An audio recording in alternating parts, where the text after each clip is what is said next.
이삭이 나이가 많아 눈이 어두워 잘 보지 못하더니 맏아들 에서를 불러 이르되 내 아들아 하매 그가 이르되 내가 여기 있나이다 하니 이삭이 이르되 내가 이제 늙어 어느 날 죽을는지 알지 못하니 그런즉 내 기구 곧 화살통과 활을 가지고 들에 가서 나를 위하여 사냥하여 내가 즐기는 별미를 만들어 내게로 가져와서 먹게 하여 내가 죽기 전에 내 마음껏 내게 축복하게 하라. 아멘. 아멘. 오늘도 이 거룩한 주님의 존전에 모인 성도님들을 진심으로 축복하고 환영합니다. 우리를 하나로 불러주시고 동강교회라는 이 아름다운 공동체 안에 소속하게 하시고 또한 목장으로 속하게 하시고 또한 각 가정을 주셔서 그 가정마다 하나님의 아름다운 공동체성을 느낄 수 있도록 주님께서 우리 삶을 허락하여 주시는 줄로 믿습니다. 그래서 오늘 말씀을 통해서 우리의 이 공동체성을 다시 한번 확인하며 나아가는 귀한 시간이 있기를 간절히 소원합니다. 실은 가정의 달 때 두 편의 설교를 좀 하려고 준비를 하고 있었거든요. 근데 어느덧 가정의 달이 지나고 6월 달이 되었습니다. 지난 반년간 우리의 가정은 안녕하셨습니까? 저희 가정을 포함한 교회에 속한 많은 가정들이 다양한 일을 겪고 또 다양한 상황들을 마주하고 다양한 국면에 이르게 되는 것들을 목격하게 됩니다. 물론 긍정적인 부분이 있을 수도 있고 또 부정적인 부분이 있을 수도 있습니다. 그러나 우리가 신앙 안에 있을 때 이것이 긍정적이든 부정적이든 하나님께서는 이 모든 일들을 통하여 우리의 가정을 아름답게 이끌어 나가실 줄로 믿습니다. 특별히 이 말씀 안에서 가정이 작은 일들로 무너지는 사건들을 발견하게 됩니다. 그리고 무너지는 가정들도 우리가 보게 됩니다. 그러나 하나님께서는 이 모든 것들을 통하여 하나님의 일을 이끌어 가시는 줄로 믿습니다. 그래서 오늘 말씀을 이렇게 준비하고 이제 설교 재단에 올라와서 이제 기도하고 있었는데 우리 이성현 집사님께서 기도하시면서 어떻게 보면 제 말씀의 내용을 다 스포일러를 해주신 것 같아가지고 설교를 하고 내려가야 되나 그냥 내려가야 되나 살짝 농담입니다. 네, 고민을 했습니다. 우리가 본 창세기 27장의 말씀의 내용, 이 말씀의 내용은 교회를 조금만 다녀본 사람이라면 거의 다 아는 말씀의 내용이죠. 팥죽 한 그릇에 장자권을 팔아먹은 어리석은 에서와 그리고 그러한 형의 뒤통수를 치고 있는 이 야곱, 이 야비한 이 야곱의 모습이 그려지고 있습니다. 둘 다 문제가 있어요. 에서의 문제는 하나님께서 허락하신 장자권을 소홀히 여겼다는 점이고 야곱의 문제는 하나님이 방법이 아닌 사람의 방법으로 장자권을 얻어냈다라는 것이죠. 근데 오늘 이 말씀을 통해서 우리가 같이 살펴보기를 원하는 것은 왜 이런 일이 일어났는가라는 거예요. 왜 이런 일이 일어났는가? 지난번 설교 때도 제가 말씀을 통해 나누었지만 이삭의 가정은 하나님의 인도하심 가운데 만남을 가졌어요. 이 이삭과 리브가가 정말 어렵게 하나님의 인도하심 가운데 만남을 가졌어요. 그리고 기도하는 중에 이 쌍둥이 에서와 야곱을 얻게 됩니다. 정말로 너무나도 행복한 가정의 모습을 그리고 있었어요. 근데 오늘 본문에 와서 이 가정이 삐그덕대고 있는 것이죠. 오늘 본문 1절부터 4절까지의 말씀을 다시 한번 같이 읽어보도록 하겠습니다. 본문 1절부터 4절까지의 말씀입니다. 1절부터 시작.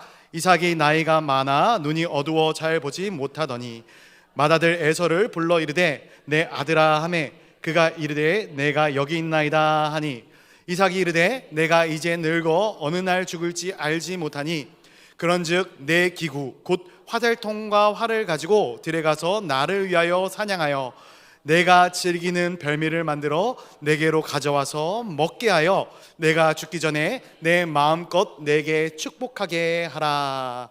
아멘.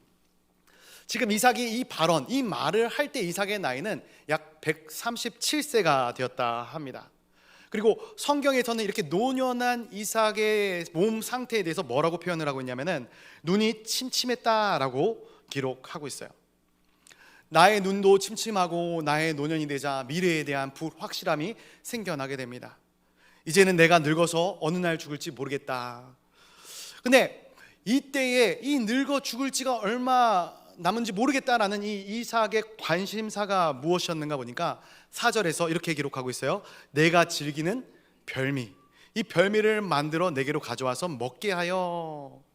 이삭의 관심사가 여기 있는 것이죠. 별미, 내가 좋아하는 음식들, 곧 있으면 아들 에서가 만들어 올 별미에 이삭의 관심사가 쏟아지고 있는 것입니다. 내가 죽기 전에 맛있는 것을 많이 먹고 싶다. 그리고 이 내 기분 좋음으로 말미암아 너에게 기분 좋게 축복을 해주고 싶다, 이 말입니다. 이삭의 관심사가 어디 있는가?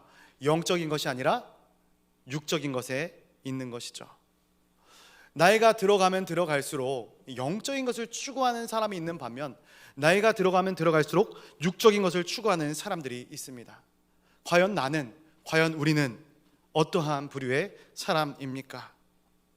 사람이 나이가 들어감에 따라 성장해야 하는데, 관심사가 변해야 하고 더 신앙 가운데 견고해져 나가야 하는데, 오늘 이삭은 그렇지 못하고 있다라는 것이죠.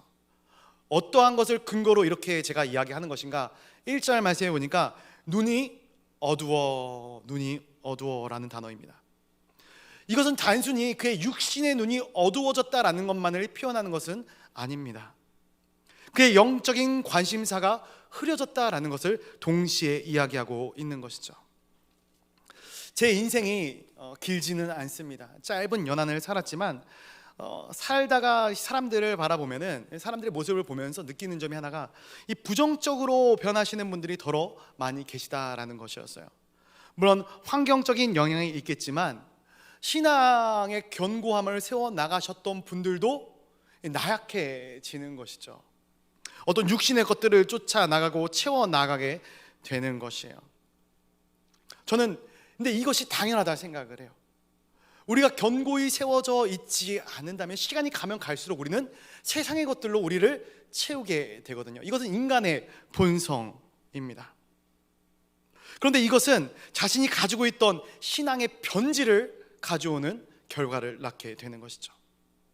이전에 내가 받았던 은혜, 내가 신앙인으로서 얼마나 견고하게 세워주고 살아나갔는지, 이 과거의 것들, 근데 현재는 이 과거의 것들과는 별개로 더 이상 말씀이 은혜가 되지 않고 말씀이 다가오지 않는 거예요. 처음에 하나님을 믿고 예배했던 그 시간은 그 시간이고, 지금 현재는 그 시간과 다른 삶을 살아나가고 있는 것이죠. 본문의 시점에서 제가 이삭의 나이가 137세다 말씀드렸어요. 근데 이삭이 몇 세에 운명하게 되죠? 180세. 그렇다면 이삭이 몇 년을 앞으로 더 삽니까? 약 40년, 43년을 더 살아요. 문제는 이 43년이라는 긴 시간 동안에 이삭은 자기의 인생을 영적인 것이 아니라 육적인 것으로 채웠다라는 거예요. 이삭이라는 인물이 처음부터 그랬던 것은 아닙니다. 이삭이 결혼할 때 믿음으로 리브가를 맞이했어요. 처음 보는 그 순간 이 하나님의 마음과 하나님의 뜻을 알았기에 이 리브가를 아내로 맞이했던 것이죠. 결혼을 한 그 순간부터 20년 동안 자녀를 위해 자녀를 놓고 기도했던 사람이 이 이삭이라는 인물이었어요. 이삭의 믿음은 어디로부터 나왔을까요? 그의 아버지 아브라함으로부터 나왔을 것입니다. 모리아산에서 제물 대신에 이삭을 바치려고 하는 그 순간에 발버둥 치거나 거절하거나 거부하지 아니하고 그냥 잠잠히 아버지의 뜻이 하나님의 뜻임을 알아 순종했던 사람이 이 이삭이라는 인물이었습니다. 하나님이 말씀하시면, 하나님이 뜻하시면 그 말씀대로 이루어질 것이다. 10대 이삭은 이런 사람이었어요. 그런데 시간이 지난 지금 이 창세기 27장에 와서 이 이삭의 모습 가운데 이런 예전의 어린 시절의 이삭의 모습은 나타나고 있지 않습니다. 왜 그런가? 왜 이렇게 이삭이 변질되었을까? 말씀을 계속 묵상하다가 보게 되어지는 부분이 있어요. 이삭이 이 에서와 야곱을 낳은 이후, 그 이후부터 오늘의 본문까지 보면은 그가 기도했다, 그가 하나님께 간구했다라는 이 성경의 말씀이 단 한 차례도 나오고 있지 않다는 사실이에요. 아이를 얻기 위해서 20년간 끊임없이 기도했던 이 이삭이라는 사람이 아이를 키우면서 기도가 멈춰지게 되는 것이죠. 물론 저도 아이를 키우는 입장에서 아이를 키울 때 얼마나 힘들고 고달픈지 알아요. 그리고 또 이 말씀 자체가 그 세밀한 사생활까지 담고 있지 않기 때문에 이삭이 그냥 매 순간순간 아예 기도를 안 했다고 단정 지을 수는 없다 봅니다. 그러나 이 이삭이라는 인물이 예전처럼 정말로 간절히 하나님 아버지 앞에 마음을 다하여 기도하는 그러한 모습이 성경 가운데서는 나타나고 있지 않다라는 거예요. 그렇다면 우리가 이 이삭의 가정에 있어진 일들을 통해 기억해야 될 것은 하나님과의 온전한 만남의 시간, 말씀을 통해 기도를 통해 하나님과 소통하는 시간이 멈춰지게 된다면 이 가정 가운데 공동체 안에 문제가 생길 수밖에 없게 된다라는 거예요. 제가 오늘 이 양육을 하면서 이러한 이 말씀을 다시 한번 새깁니다. 불신앙자, 믿지 않는 자들은 죄를 지음으로 하나님께 정죄함을 받지만 믿음의 사람들은 죄를 지을 때 징계를 받습니다. 바로 이삭의 가정 가운데 하나님의 징계가 드러나게 되는 것이죠. 다양한 죄의 문제에 이 이삭의 가정이 노출되어지게 되는 것입니다. 여기서 우리는 중요한 영적인 원리 하나를 깨달을 수 있습니다. 우리의 삶은 우리의 힘으로 살아나가는 것이 아니라 은혜로 살아나가는 것이다. 우리가 기도할 때 왜 기도합니까? 우리 성도님들 왜 기도해요? 그냥 기도합니까? 시간이 남아서 기도합니까? 우리의 힘으로 할 수 없다는 것을 알기에 하나님께 기도하는 것 아닙니까? 그런데 기도하지 않는다는 것은 뭐예요? 내가 다 내 힘으로 할 수 있다라고 고백하는 것과 같다라는 거예요. 그리고 사탄은 결단코 그 틈을 놓치지 않습니다. 이 이삭의 가정 가운데 나타난 오늘의 문제가 그 결과인 것이죠. 각자 이삭과 리브가가 아들 2명을 따로 편애하며 이 결과가 나타나게 됩니다. 그 결과로 형제가 원수가 되고 부부 사이도 멀어지게 되는 것이죠. 그래서 우리가 알아야 될 것은 우리가 하나님 아버지 앞에 간구하는 것, 기도하는 것, 이게 그냥 허튼 시간처럼 느껴질 수도 있어요. 그러나 이 시간을 통해서 하나님께서는 사탄이 우리를 공격하는 것을 막아주시는 것이죠. 그래서 우리는 일상생활의 순간순간마다 기도할 수 있어야 돼요. 또 구체적인 시간을 통해서 하나님께 기도드리는 것도 굉장히 중요합니다. 정말 모범적인 일례로 예수님을 우리가 들 수 있죠. 예수님께서 공생애를 살아가시는 동안에 어떻게 단 한 번도 변질되지 않을 수 있었는가? 인간의 몸을 입고 오셔서 수많은 유혹과 수많은 이런 이 죄의 이 시험들이 있었을 텐데 왜 어떻게 변질되지 않을 수 있었을까? 이유는 간단합니다. 성경 가운데 적혀져 있는 이유는 굉장히 심플해요. 예수님은 습관을 쫓아 기도하셨기 때문에 그렇습니다. 제자들은 그렇지 않죠. 예수님께서 제일 마지막 순간 기도하라 이야기할 때 기도하지 못합니다. 그래서 그 결과가 이 변질로, 배신으로 이어지게 되는 것이죠. 이것이 2000년 전 제자들의 모습이고 예수님의 모습이었습니다. 그리고 오늘 본문에 이삭의 가정 가운데도 이러한 모습이 나타납니다. 그래서 한 가지 간구하기는 우리의 인생 가운데 기도가 끊어지지 않기를 간절히 소원합니다. 그래서 이 기도한다라는 것은 무엇이냐면은 시간으로부터, 죄로부터, 사탄의 여러 가지 공격으로부터 우리의 가정을, 우리의 공동체를 지키는 가장 효과적인 방법임을 기억하시기를 바랍니다. 이삭의 관심사가 바뀝니다. 영적인 것에서 육적인 것으로, 그리고 그의 불행이 계속해서 이어지고 있는 것이죠. 그런데 이때 어떠한 일이 일어나는가? 아내인 리브가가 이삭과 큰 아들 에서가 말하는 무엇인가를 듣게 되는 거예요. 우리 5절 말씀 한번 같이 읽어보도록 하겠습니다. 5절입니다. 시작. 이삭이 그의 아들 에서에게 말할 때에 리브가가 들었더니 에서가 사냥하여 오려고 들로 나가매. 아멘. 리브가가 이삭과 에서가 하는 말을 들었다라고 이야기를 하고 있어요. 근데 여기서 이 들었다라는 이 말의 어원적인 의미는 우연히 들은 것이 아니라 엿듣다라는 거예요. 엿듣다. 이게 왜 중요하냐? 엿듣기 위해서는 뭘 해야 돼요? 집중을 해야 합니다. 지나가다 우연히 듣기 위해서는 그냥 우연히 들으면 되는 거예요. 근데 엿듣기 위해서는 마음을, 생각을 쏟아내야 되는 것이죠. 그리고 내가 정말로 중요한 정보를 얻어야 될 타이밍이 언제인지를 체크를 해야 하는 거예요. 그래서 지금 이 리브가는 남편인 이삭과 아들 에서를 유심하게 계속해서 살펴보고 있었을 것입니다. 그런데 이렇게 살펴봄이 과연 이들을 케어하기 위해서, 이들을 돌보기 위해서 살펴보는 것인가?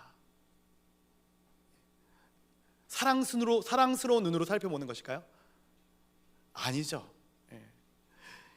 남편이 무슨 행동을 하나 의심의 눈초리로 쳐다보고 있는 것입니다. 옆에 우리 부부끼리 앉으신 분들도 있고 우리 성도님들끼리 앉으신 분들도 있는데 한번 이 눈빛을 한번 교환해 볼까요? 눈빛을 한번 이렇게 싹. 어떤 눈빛인가요? 사랑의 눈빛인가요? 아니면은 의심과 경멸의 눈초리인가요? 내 아내와 내 남편을 볼 때의 우리의 눈 모양이 어떻습니까? 저희 아내도 저를 쳐다볼 때 눈빛을 보면 다 알 수 있어요. 나를 혼내려고 하는구나, 나를 칭찬하려고 하는구나, 다 쓰여져 있거든요. 저는 이때 이 리브가의 눈초리가 어땠을까 한번 상상을 해봅니다. 남편이, 아들이 무슨 행동을 하나 의심의 눈초리로 보고 있는 것이죠. 엿듣기 위하여 타이밍을 재고 있는 거예요. 그렇다면 왜 이런 일이 일어날까? 왜 리브가가 이런 행동을 하고 있을까? 이 앞장인 26장에서 그 원인이 나타나거든요. 이삭이 살고 있던 가나안 땅에 흉년이 들어요. 그래서 이 가정이 블레셋 땅으로, 그랄이라는 땅으로 이주를 하게 됩니다. 그런데 거기서 어떠한 하나의 해프닝이 벌어지는데 뭐냐면은 리브가가 너무나도 이쁜 나머지 블레셋의 호전적인 사람들이 이 리브가를 탐합니다. 그래서 이 이삭이 신변의 위협을 느껴요. 너무나도 이쁜 내 아내가 나의 아내라고 이야기하면 이 사람들이 나를 죽이고 이 리브가를 취해갈 것 같은 그런 위기의식을 느끼게 되는 것이죠. 그래서 어떻게 하는가? 그곳을 통치하고 있던 왕에게 이 리브가를 자신의 누이라고 소개하는 것이죠. 자기의 이 남매지간이다 라고 소개를 하고 있는 거예요. 그런데 이러한 관계를 가지고 여기에 짧게 머물렀으면은 이 리브가의 상처가 덜할 수 있었을 것 같아요. 근데 그랄 땅에서 굉장히 길게 머무르게 되는 것이죠. 아이러니하게도 하나님께서는 이 이삭이 그랄 땅에 거주하는 동안에 큰 복을, 이 세상적인 복을 이삭의 가정 가운데 부어주셔요. 부유하게, 풍요롭게, 부자로 만들어 주셔요. 그런데 여기에 문제가 생겨요. 무엇인가? 이삭의 가정은 복을 받아서 잘 살게 되었는데 이 아내인 리브가는 이 남편의 거짓말, 계속 반복되는 이 거짓말이 또 거짓말을 낳지 않겠습니까? 그 거짓말에 환멸과 회의감을 느끼게 되었던 것이죠. 남편을 신뢰하지 못해요. 남편의 뜻을 존중하지 못합니다. 이삭이 사람들에게 한 이 거짓말 때문에 이 리브가와 이 이삭의 부부간의 관계가 깨어지게 되는 것이에요. 빨리 그것을 수습하고 회복했으면 됐을 문제인데 너무나도 오랜 시간이 흐르고 있는 것이죠. 부자는 됐지만 관계가, 아내는 잃어버린 거예요. 물질은 풍요로워졌지만 가장 소중한 사람을 잃어버린 이 이삭의 모습입니다. 요즘에도 이런 사람들이 있지 않습니까? 원하는 꿈을 이루었는데 관계가 다 깨져버린 것이죠. 무엇이 중요한가? 지금 리브가는 그때의 사건을 마음에 두고 있을 수밖에 없어요. 남편을 신뢰하지 않습니다. 지금 이 시점이 결혼 생활한 지, 이삭과 리브가 결혼 생활한 지 77년 정도 되는 시점입니다. 그런데도 부부가 서로 신뢰하지 못하고 있는 과정. 과연 이 가정이 행복할까요? 돈이 아무리 많아도 부부 사이 간의 관계가 깨어져 버린다면, 이 부모와 자식 간의 관계가 깨어져 버린다면 그 과정을 과연 행복한 가정이라고 말할 수 있겠습니까? 오늘 이 본문의 시점에 와서 다시 돌아와서 이 에서와 야곱이 태어날 때 이 리브가는 하나님의 음성을 확실히 듣거든요. 하나님의 말씀을 마음 가운데 두고 있어요. 무엇이냐면 내가 둘째 야곱을 통해서 하나님이 복을 이어내려갈 것이다. 그래서 리브가는 분명히 이 이삭에게 이야기했을 거예요. 여보, 둘째가 하나님의 선택한 사람이다. 하나님께서 분명히 이렇게 말씀하셨어요. 둘째를 축복하는 게 하나님의 뜻인 것 같아요. 그런데 이삭이 그 말을 듣습니까? 듣지 않는 거예요. 결국 리브가는 오늘 이 에서와 이삭의 대화를 엿듣고 있는 것이죠. 지금 이 장면에서도 이삭은 자기 아내에게 불신을 주고 있는 거예요. 제가 결혼 생활을 하다 보니까 여자는 이 남자의 거짓말을 정확하게 파악해내더라고요. 제가 우물우물하고 쭈삐쭈삐하고 그러다 말 하나 실수하면은 어김없이 잡아내더라고요. 촉이라는 게 굉장히 무섭습니다. 우리 남편들이요, 정직하시기를 간절히 소원합니다. 그리고 이 거짓말을 잘 잊지 못해요. 이 연애할 때 거짓말 했던 것까지 다 끌어다가 이제 나중에 풀어버리는 것이죠. 거짓말 한 것이 있으면 빨리 아내에게 회개하시기도 바랍니다. 이러한 상황 가운데 오늘 본문에 사건이 일어나게 되는 것이죠. 장자권을 팥죽 한 그릇에 판 사건. 이것은 단순히 이삭만의 잘못이 아닙니다. 상호 간의 잘못인 것이죠. 이삭도 그렇지만 리브가도 자녀를 키우면서 기도했다라는 내용이 그 어디에도 나와 있지 않아요. 그냥 하나님의 말씀을 들었을 때 그 말씀을 듣고 얘가 그 애구나, 얘가 축복받을 아이구나, 그 아이에게 더 마음을 쏟았을 것입니다. 이 기도가 없다 보니까 이 가정이 계속해서 사탄으로부터 공격을 받고 관계가 깨어지고 멀어지고 있는 것이죠. 우리의 인생도 마찬가지입니다. 우리 인생 가운데 많은 문제들이 생겨요. 왜 문제들이 생깁니까? 우리가 하나님께 묻지 않았기 때문에, 기도하지 않았기 때문에. 그때 우리는 문제가 생길 때마다 하나님, 왜 우리에게 이런 어려움을 주시나요? 왜 우리에게 이러한 시련을 주시나요? 라고 되묻지만 그것은 주님의 책임이 아닌 우리의 책임인 것이죠. 그렇기 때문에 우리는 가정을 위해, 우리 공동체를 위해 항상 기도해야 합니다. 기도하지 않으면 그 결혼 생활이, 그 공동체가 하나님 보시기에 아름다운 공동체가, 결혼 생활이 되기 힘든 것이죠. 그리고 그 영향력은 고스란히 자녀들에게도 미치게 되는 거예요. 우리 6절부터 10절까지의 말씀 한번 같이 보도록 하겠습니다. 제가 아까 말씀을 다 안 읽은 이유가 어차피 읽을 것이기 때문에 안 읽었습니다. 우리 6절부터 10절까지 같이 한 목소리로 말씀을 보겠습니다. 6절부터 10절입니다. 시작. 리브가가 그의 아들 야곱에게 말하 이르되 내 아버지가 내 형 에서에게 말씀하시는 것을 내가 들으니 이르시기를 나를 위하여 사냥하여 가져다가 별미를 만들어 내가 먹게 하여 죽기 전에 여호와 앞에서 내게 축복하게 하라 하셨으니 그런즉 내 아들아, 내 말을 따라 내가 내게 명하는 대로 염소 떼를 가서 거기서 좋은 염소 새끼 2마리를 내게로 가져오면 내가 그것으로 내 아버지를 위하여 그가 즐기시는 별미를 만들리니 내가 그것을 내 아버지께 가져다 드려서 그가 죽기 전에 내게 축복하기 위하여 잡수시게 하라. 아멘. 8절에 보니까 재밌어요. 리브가가 야곱을 뭐라고 이야기합니까? 내 아들아, 내 아들아. 둘째 아들아 이렇게 얘기하는 게 아니라 내 아들아 이렇게 얘기를 합니다. 그렇다면 에서는요? 노무 아들입니까? 예? 에서는 너네 형이고 이삭의 아들입니까? 이렇게 표현을 하고 있다는 것이죠. 지금 이런 관계가 되어져 있는 거예요.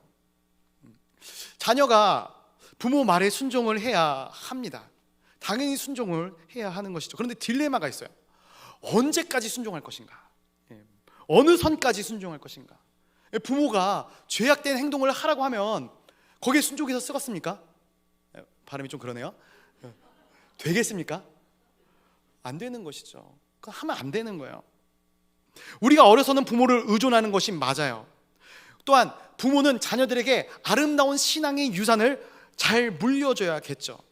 그런데 이 신앙이 온전해지고 자녀 혼자 스스로 무언가를 판단하고 계획하고 이끌어갈 수 있는 능력이 생기게 된다면 부모는 이 자녀의 일에 관여하기보다는 자녀를 위해 기도해야 하는 것이죠.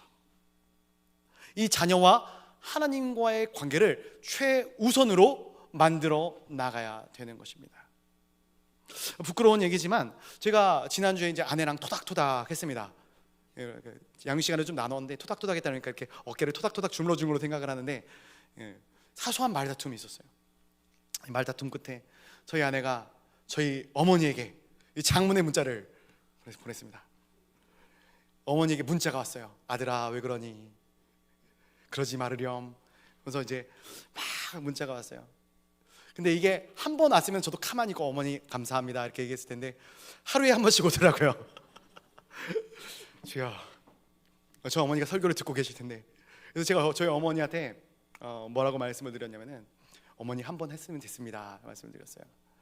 그리고 제가 잘못했다라는 것을 알았습니다. 관계를 회복했어요. 그리고 어머니, 저와 제 아내 가운데 문제가 생기게 된다면 따뜻한 조언을 해주는 것도 감사하지만 하나님께 기도해서 이 부부와의 관계가 더욱더 아름답게 회복되어질 수 있도록 기도해 주세요. 물론 저희 어머니가 기도를 안 하시는 건 아닙니다. 그렇지만 말보다는 기도를 먼저 부탁을 드렸어요.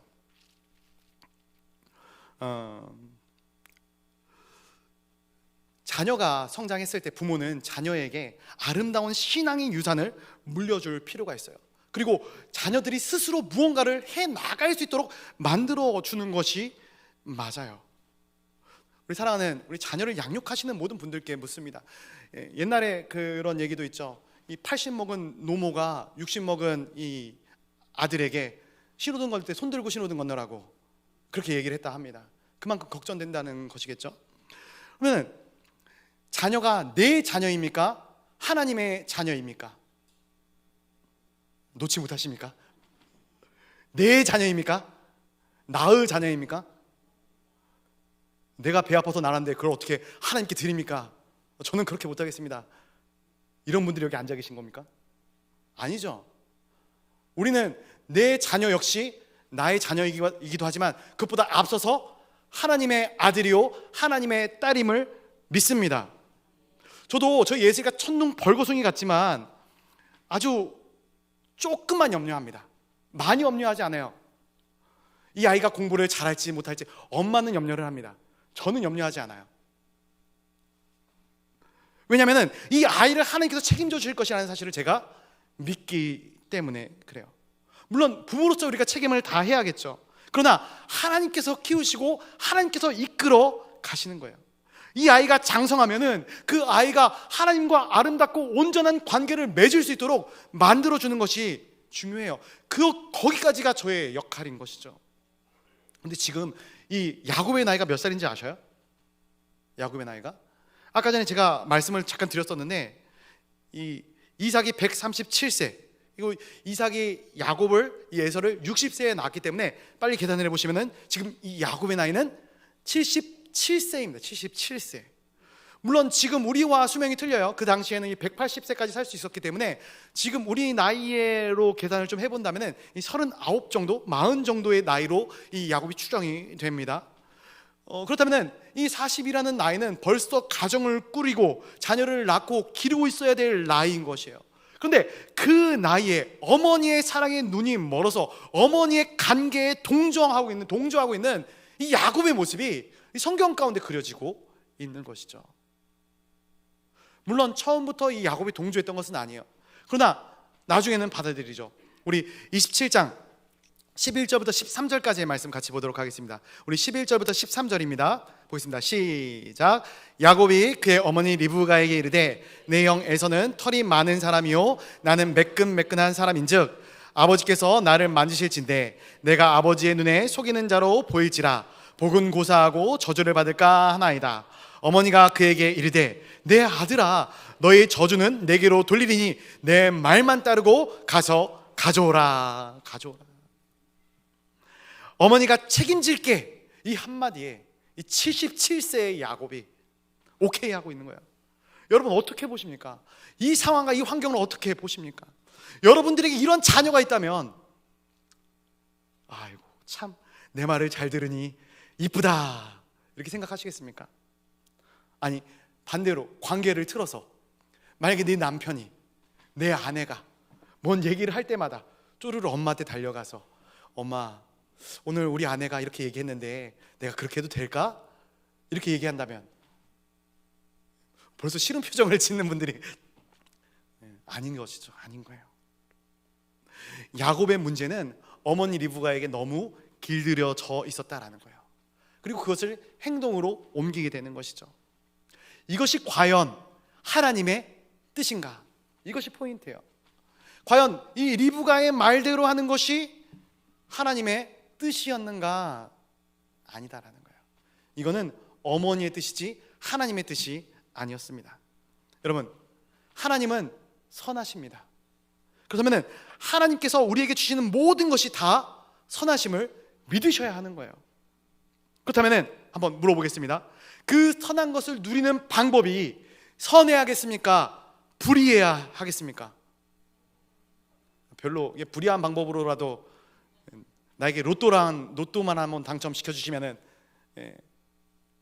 아멘 감사합니다 할렐루야 찬양하시겠습니까?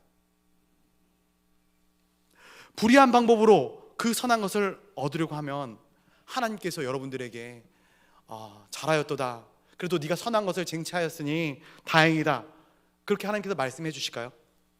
여러분, 선의 거짓말도 죄입니다. 선의 거짓말도 죄예요. 지금 야곱은 거짓된 방법을 통해서 장자의 복을 빼앗고 있는 거예요. 그런데 정말로 그 축복이 바로 야곱에게 나타나게 되었는가? 야곱이 어머니의 말을 들어서 이 장자권 탈환에 성공했을 때 이 야곱의 마음 가운데 어떤 마음이 들었을까 궁금해요. 정말로 그 마음이 기뻤을까? 내가 장자권을 받았으니까 됐다, 이제 이걸로 다 끝이야. 이제 나는 복된 사람이야, 이러한 마음이 들었을까요? 아버지를 잘 속였어, 아버지가 나를 위해 축복했으니 이제는 아버지 것이 다 내 것이야, 어차피 명분은 있으니 다 내 것이야. 최고의 믿음의 가문에서 자란 두 자녀가 믿음이라는 것을 전혀 생각하지 않고 사람의 생각으로, 부모의 생각으로 일을 꾸미고 일을 진행해 나가는 사람들이 되어져 버리고 맙니다. 최고의 부모가 축복 속에서 자녀를 낳고 길렀는데 그 뚜껑을 열고 결혼을 바라보니까 이 하나님의 은혜와는 전혀 상관없는 사람들이 되어져 버리고 만 것이에요. 우리들의 가정은 어떻습니까? 왜 이렇게 된 것일까요? 사람의 생각이 문제인 것이죠. 하나님의 뜻을 묻지 않은 게 문제인 것이죠. 이렇게 키우면 될 거야, 기도를 하지 않고 자녀들을 키운 결과가 이것입니다. 야곱은 이 생각밖에 없었던 것 같아요. 이렇게 거짓으로라도 내가 아버지를 속이고 아버지에게 축복을 받으면 내가 장자의 복을 받고 형 에서를 앞지를 수 있어. 우리 쌍둥이들이 가지는 이 딜레마가 그것 아니겠습니까? 야, 네가 나보다 10초 먼저 태어났는데, 1분 먼저 태어났는데 내가 널 형이라고 불러야 돼? 야곱은 계속해서 형인 에서에게 열등감을 느끼고 있었을 것이거든요. 그리고 그것을 극복하기 위해서 야곱이 가지고 있었던 플랜 A가 바로 오늘 펼쳐진 것입니다. 그런데 우리가 살펴봐야 될 것이 장자권만 쟁취해내면 그것으로 끝인가? 모든 게 다 나의 마음대로 진행이 되어지는 것인가? 아니다라는 거예요. 이후의 본문은 우리에게 그것이 아니다라는 것을 명확하게 이야기해주고 있어요. 우리 41절 말씀 앞에 한번 보고 같이 읽어보도록 하겠습니다. 창세기 27장 41절입니다. 시작. 그의 아버지가 야곱에게 축복한 그 축복으로 말미암아 에서가 야곱을 미워하여 심중에 이르기를 아버지를 곡할 때가 가까웠은즉 내가 내 아우 야곱을 죽이리라 하였더니, 형 에서가 야곱을 죽이겠다라는 마음을 품게 되는 거예요. 야곱의 또 다른 문제의 시작입니다. 이 결과가 어떻게 됐는가? 우리 43절과 44절 또 같이 한번 읽어보도록 하겠습니다. 시작. 내 아들아, 내 말을 따라 일어나 하란으로 가서 내 오라버니 라반에게로 피신하여 내 형의 노가 풀리기까지 몇 날 동안 그와 함께 거주하라. 아멘. 야곱이 어떻게 하고 있는가 보니까 여전히 회개하거나 기도하고 있지 않아요. 그 뜻을 돌이키고 있지 않아요. 또다시 어머니 리브가의 말대로 행동하고 있는 거예요. 자신의 계획이었던, 또 어머니의 계획이었던 플랜 A가 이루어지지 않습니다. 그리고 전혀 예상하지 않았던 하나님의 플랜 B가 이 야곱의 삶 가운데 펼쳐지는 것이에요. 솔직히 야곱은 건전한 사람이었어요. 건강한 사람이었습니다. 이 완벽하게 살려고 했던 사람이에요. 그런데 왜 본문 가운데 야곱에게 이런 위기가 찾아오게 되는가?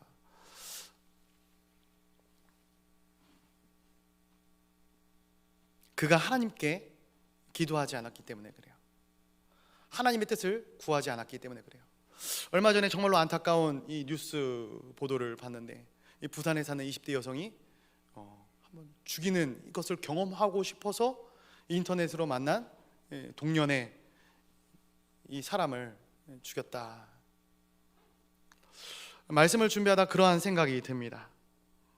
사람이 순식간이거든요. 죄를 짓는 건 순식간입니다. 정말로 건강하고 온전하게 살려 했던 이 야곱의 인생 가운데 이런 큰 위기와 제약이 들어오게 되는가? 하나님이 하나님의 방법으로 이루실 일들을 기다리지 않고, 그것을 위해 기도하지 않고, 내 뜻으로, 내 힘으로, 내 능력으로 모든 것을 이루려 했던 것입니다. 결국 이 야곱은 집에서 쫓겨나게 되는 거예요. 대박을 꿈꿨지만 대박 인생이 아니라 쪽박 인생으로 다시 거듭나게 된 것이죠. 말씀을 묵상하며 만약에라는 생각이 듭니다. 만약에 이 야곱이 어머니 리브가의 제안을 듣지 않고 어머니에게 하나님의 방법을 간구하라 구했다면, 하나님의 뜻을 기다리라 말씀했다면 어떻게 됐을까? 어머니 리브가가 변하지 않았을까요? 이제 우리 아들도 성장했구나, 하나님의 마음을 알아가는구나, 어머니가 먼저 회개하지 않았을까요? 그리고 그의 삶 역시 이전과는 다른 방법으로 하나님께서 약속하신 이 언약을 성취해 나가고 있지 않았을까요? 우리도 마찬가지입니다. 금방 끝내드리겠습니다, 우리 권사님. 누군가 가까이 있는 사람이 우리에게 불의한 방법으로 이득을 취하는 것들을 제안할 때에 우리가 솔깃할 수 있거든요. 미혹될 수 있거든요. 그런데 그때 그 유혹에 휩쓸리지 않고 나는 사람의 방법이 아니라 하나님의 방법으로, 하나님께서 원하시는 방법으로 그런 것들을 이루어 나가기를 원한다라고 이야기했을 때, 그렇다면 우리의 인생도 변화될 것이고 그것을 제안했던 사람들의 인생도 바뀌게 되는 것이죠. 사랑하는 성도 여러분, 하나님의 뜻과 우리의 뜻이 같아지기를 간절히 소원합니다. 하나님의 뜻을 향한 신뢰와 믿음이 있기를 간절히 소원합니다. 오늘 우리의 문제는 하나님께서 우리에게 주신 비전이 없는 것, 혹은 비전이 있을지라도 그 비전에 대한 확신을 놓치고 사는 것일 것입니다. 하나님께서 말씀하셨다면, 하나님께서 우리에게 확신을 주셨다면 신뢰해야겠죠. 기도로 하나님의 방법을 물으며 꾸준히 그 길을 가야 하는 것이죠. 구보두는 수가 있어도 인상 쓰지 말고, 불평하지 말고, 비난하지 말고, 하나님의 아름다운 열매가 맺혀질 것을 신뢰해야 되는 것이죠. 오늘 이삭의 가정 가운데 정말로 제대로 된 기도의 열매가 있었다면 그들은 거짓을 행하지 않았을 것입니다. 서로 가운데 불신의 씨앗을 심지 않았을 것입니다. 육의 것을 탐내지 않았을 것이고 편애하지 않았을 것입니다. 그리고 오직 하나님을 향한 신뢰와 확신을 가지고 살아갔을 것입니다. 그것이 없기에 무너지는 거예요. 그것이 없기에 넘어지는 것입니다. 그것이 없기에 이 가정이 깨지고 있는 것입니다. 결국 이 공동체 가운데, 우리의 가정이라는 주님께서 세우신 아름다운 공동체 가운데 정말로 필요한 것이 무엇이겠습니까? 내 열심을, 내 수고, 내 계획보다 마음을 다하여 하나님의 뜻을 구하는 기도, 그리고 그 뜻을 통하여 하나님의 뜻이 이 땅 가운데, 우리 가정 가운데 이루어질 것들을 확신하는 이 신앙이 필요한 것이죠. 원사님 말씀 맺겠습니다. 저는 우리 동강의 모든 가정 공동체가, 우리 동강교회의 아름다운 목장 공동체가, 이 동강교회가 아름답게 세워져 나가기를 간절히 소원하고 이것을 위해 매일 기도합니다. 건강한 공동체는 사람의 손에 의해 세워지는 것이 아니라 하나님의 손에 붙들림 받은 사람들의 손을 통해서 세워지는 것입니다.